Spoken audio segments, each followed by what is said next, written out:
Hi guys! Gumawa pala ako ng fresh salad at tingnan nyo naman guys, nilagyan ko siya ng kamatis at sibuyas at pipino.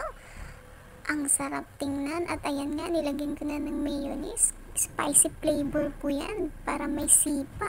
At para ko sa haluan ng chicken pastel, pwede kaya yun? Pwede kaya ihalo ang chicken pastel sa ating salad? Well, subukan natin guys. At ayan na nga, hinaluan ko nga siya guys. At nilagyan ko na din ng mayo. At piniga ko na din ang ating kalamansi.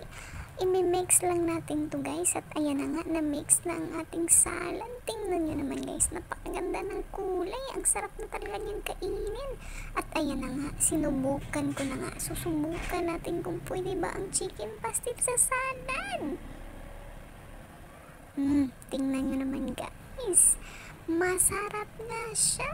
Pwede nga yung chicken pastel sa salad. Subukan nyo na lang din guys para malaman nyo kung gaano kasarap.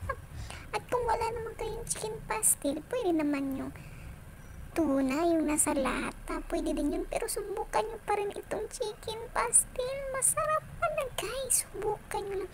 Tingnan naman itsura ko dyan, sarap na sarap ako. Talagang masarap siya, promise. Promise, subukan nyo, masarap talaga siya. Pwede pala ang chicken pastel sa salad.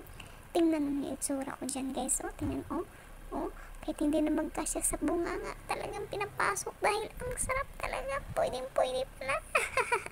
Well, thank you for watching. Bye-bye!